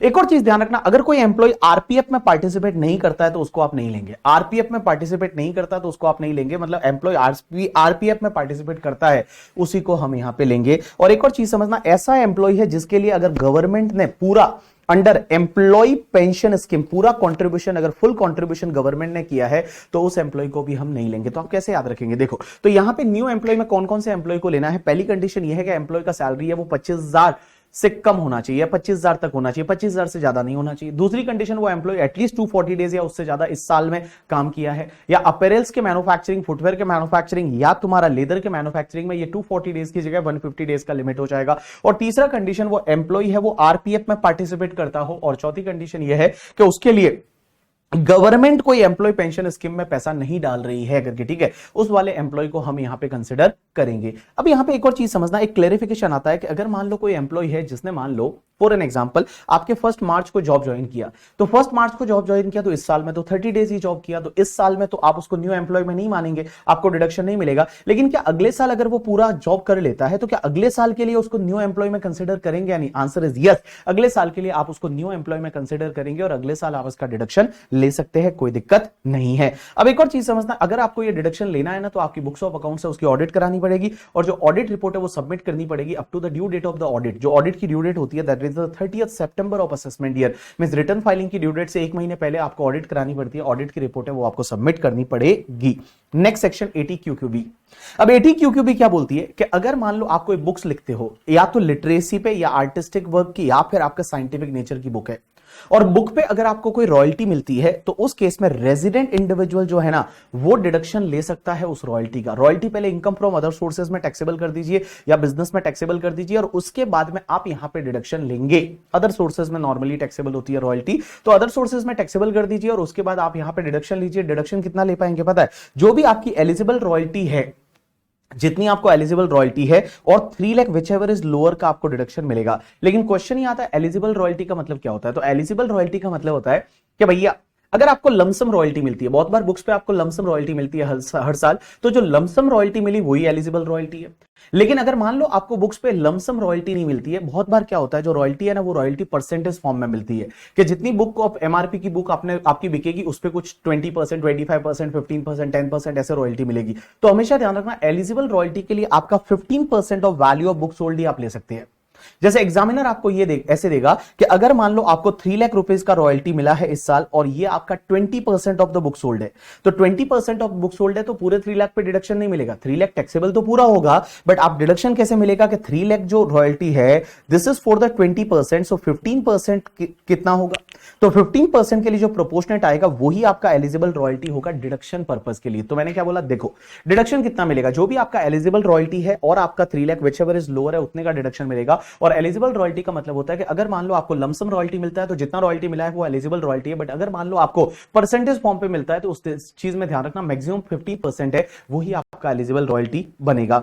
अब उसके बाद एक सेक्शन होती है ATRRB। ATRRB ये बोलती है कि अगर आपने कोई पेटेंट डेवलप किया और उस पेटेंट पे रॉयल्टी मिल रही है, आपने पेटेंट किसी और को यूज करने के लिए दिया और उस पर रॉयल्टी मिलती है, तो यहां पे डिडक्शन मिलेगा। कितना मिलेगा पता है? ये भी रेजिडेंट इंडिविजुअल को मिलेगा और कितना मिलेगा? जितना आपको रॉयल्टी रिसीव होता है और 3 लाख विचएवर इज लोअर। अब एक और चीज समझना, इन दोनों सेक्शन में ATQQB में और ATRRB में अगर मान लो रॉयल्टी इंडिया के बाहर से मिलती है, इंडिया के बाहर से मिलती है, तो उस केस में बेटा आपको प्रीवियस ईयर के एंड से 6 मंथ के अंदर अंदर रॉयल्टी इंडिया में लानी पड़ेगी। 6 मंथ के अंदर अंदर, प्रीवियस ईयर के एंड से 6 मंथ के अंदर अंदर या फिर time allowed by the RBI, जो आरबीआई जितना टाइम अलाउ करती है उसमें वो रॉयल्टी इंडिया में रीपेट्रिएट करनी पड़ेगी, तभी आपको डिडक्शन मिलेगा। तो जैसे फॉर एन एग्जांपल आपको ऐसा दिया कि 3 लाख का रॉयल्टी है और उसमें से 2 लाख की आप इंडिया में रिपेट्रिएट कर पाए with in 6 month from the end of the previous year, तो उसमें क्या होगा कि भैया 3 लाख पूरा ऐड तो होगा इनकम फ्रॉम अदर सोर्सेज में, बट डिडक्शन लेते टाइम रॉयल्टी आप 2 लाख की लोगे, मींस वही वाली रॉयल्टी यहां पे कंसीडर करेंगे जो आपने कन्वर्टेबल फॉरेन एक्सचेंज में इंडिया में ला ली है, रिपेट्रिएट कर ली है with in 6 month from the end of the previous year. उसके बाद एक सेक्शन होती है एटीटीटीए। एटीटीटीए क्या बोलती है कि अगर आपका सेविंग बैंक अकाउंट है और ये डिडक्शन मिलेगा सिर्फ इंडिविजुअल और एचयूएफ को, आपके सेविंग बैंक अकाउंट पे जो इंटरेस्ट मिलता है ना, उस इंटरेस्ट का 10,000 तक आप यहां पे डिडक्शन ले सकते हैं। तो जो भी इंटरेस्ट है पहले इनकम फ्रॉम अदर सोर्सेज में टैक्सेबल कर दो और फिर आप यहां पे डिडक्शन ले सकते हैं। मैक्सिमम 10,000 का डिडक्शन है वो आपके सेविंग बैंक के इंटरेस्ट पे मिल जाएगा इंडिविजुअल और एचयूएफ को। सेविंग बैंक किसके साथ में होना चाहिए, या तो बैंकिंग कंपनी के साथ, कोऑपरेटिव बैंक के साथ या पोस्ट ऑफिस के साथ में, तो आपको डिडक्शन मिल जाएगा। एक सेक्शन होती है एटीटीटीबी। ये एटीटीटीबी का डिडक्शन है, ये सिर्फ सीनियर सिटीजन को मिलता है। जो सीनियर सिटीजन है ना, उन्होंने कोई डिपॉजिट किया, डिपॉजिट में saving bank deposit as well as FD का डिपॉजिट भी यहां कवर होता है। एक बात बताऊं, एटीटीटीए में क्या होता है, सिर्फ सेविंग बैंक का इंटरेस्ट कवर होता है, यहां पे कोई भी इंटरेस्ट कवर होता है। तो वो इंटरेस्ट सेविंग बैंक पे है या फिर एफडी पे है, आपको जो इंटरेस्ट मिलता है ना, तो वो इंटरेस्ट पहले तो आप क्या करेंगे, इनकम फ्रॉम अदर सोर्सेज में टैक्सेबल कर देंगे और उसके बाद में आप यहां सीनियर सिटीजन यहां पे डिडक्शन ले सकता है मैक्सिमम 50,000 का, मैक्सिमम 50,000 का डिडक्शन ले सकता है। तो देखो मैंने क्या बोला, senior citizen means resident individual जिसका एज 60 ईयर्स या उससे ज्यादा है, तो जो भी एफडी या सेविंग बैंक का इंटरेस्ट है पहले तो क्या करिए, आईएफओएस में ऐड कर दीजिए और यहां पे आप 50,000 का मैक्सिमम डिडक्शन है वो यहां पे ले सकते हैं। और अगर मान लो कोई सीनियर सिटीजन एटीटीटी भी लेता है, यहां पे सेविंग और एफडी दोनों कवर होता है, दोनों का इंटरेस्ट, तो क्या वो यहां पे एटीटीटीए में सेविंग बैंक के इंटरेस्ट पे डिडक्शन ले सकता है? ना बाबा ना। अगर वो एटीटीटीबी में 50,000 का डिडक्शन ले रहा है 50,000 का, तो यहां पे 10,000 का डिडक्शन उसको नहीं मिलेगा। यू गॉट माय पॉइंट और नॉट? यस। अब एक और चीज समझना, अगर किसी पार्टनरशिप फर्म ने या एओपी बीओआई ने कोई अकाउंट खुला रखा है करके, ठीक है, पार्टनरशिप में या एओपी बीओआई ने कोई अकाउंट खुलवा रखा है, और तो उसका डिडक्शन क्या पार्टनर ले सकता है क्या एटीटीटी टीटीबी में? आंसर इज नो भैया, ये नहीं ले सकता। यहां पे डिडक्शन किसको मिलता है, इसमें यहां पे लिखा हुआ था इंडिविजुअल एचयूएफ को, और यहां पे डिडक्शन है वो सिर्फ सीनियर सिटीजन को मिलता है, मींस इंडिविजुअल को मिलता है। किसी पार्टनरशिप फर्म या एओपी बीओआई ने अकाउंट खुला रखा है तो उसके पार्टनर या मेंबर है वो कोई इसका डिडक्शन नहीं ले सकते है करके, ठीक है। तो चलिए यहां पे आपका टॉपिक कंप्लीट हो जाता है और इस टॉपिक का नाम है आपका डिडक्शन अंडर चैप्टर 6 से। कम से कम 2 4 5 बार इसको सुनिए तो आपको अच्छे से समझ में आएगा, अच्छे से चीजें आपको याद रहेगी और रिटेन कर पाएंगे। अच्छा, यहां पे आपके जितने भी रिवीजन लेक्चर है वो कंप्लीट हो जाते हैं। इसके बाद टीडीएस है, टीडीएस आज ही अपलोड हो जाएगा, आपको मिल जाएगा टीडीएस का, एडवांस टैक्स का। तो मैं बताऊं, इस बार मैंने आपके ऑल टॉपिक जितने भी टॉपिक है ना वो सबका रिवीजन लेक्चर आपके लिए डाला है। मेरा यहाँ पे रेस्पॉन्सिबिलिटी कंप्लीट हो जाता है, बट आपका रेस्पॉन्सिबिलिटी यहाँ पे शुरू हो जाता है, चालू हो जाता है। आप रेस्पॉन्सिबिलिटी लीजिए और फटाफट क्रैक करिए इस बार एग्जाम, बिकॉज सीए फाइनल बहुत ज्यादा इंटरेस्टिंग है और इंटर से ज्यादा इंटरेस्टिंग है, और सीए फाइनल में हम बहुत ही अच्छा कुछ पढ़ने वाले हैं। तो आप फटाफट इंटर को कंप्लीट करिए और उसके बाद आप सीए फाइनल में आ जाइए करके, ठीक है। देखो लाइफ में आगे बढ़ना है ना, तो कहीं ना कहीं पे आपको सेक्रीफाइस तो करना पड़ेगा, आपको अपने कंफर्ट जोन से बाहर तो निकलना पड़ेगा। और मैं बताऊं, दुनिया में ऐसा बहुत बार होगा जब लोग आपको छोड़ के चले जाएंगे, ठीक है। आप जब कुछ भी नहीं हो ना, तो सब लोग आपको छोड़ के चले जाते हैं, बट जिस दिन आप कुछ बन जाते हो ना, तो सब लोग अपने आप वापस आ जाते हैं। जो रिलेशनशिप, जो बाकी सब चीजें हैं, वो सब चीजें मैं बताऊं टाइम के साथ होती है। जिस दिन आपका टाइम होगा ना, सब चीजें वापस आ जाएगी आपके पास में। एग्जाम्पल के लिए आपको पता है, अभी इलेक्शन हुए 4-5 स्टेट्स में, पंजाब में सीएम जो बना भगवत मान करके, ठीक है, 2016 से उनकी वाइफ और वो अलग रहते थे, उनके बच्चे अलग यूएस में रहते थे। जैसे ही वो सीएम बन गए, वो बच्चे भी आ गए, फैमिली भी मिल गई, सब चीजें जो हैप्पी एंडिंग हो गई। तो ये हैप्पी एंडिंग तभी होती है जब कुछ आप बन जाते हो करके, ठीक है। तो ये आपके साथ भी वैसी ही चीज है, जब जिस दिन आप बन जाओगे ना, जिस दिन आप ऑलरेडी क्रैक कर लोगे अपना इंटरमीडिएट, जिस दिन आप सीए बन जाओगे, उस दिन जो चीजें जो छूट गई है ना पीछे लाइफ में, वो अपने आप वापस से आपको मिल जाएगी। So don't worry about that and just आप पढ़ाई करते रहिए अच्छे से, और चैनल को सब्सक्राइब कर लीजिए और वीडियो को लाइक कर दीजिए, और आपके जितने इंटरमीडिएट के फ्रेंड है उनके साथ में आप ये लेक्चर को शेयर कर सकते हैं, ठीक है। चलो, thanks a lot people, that's enough for today from my side.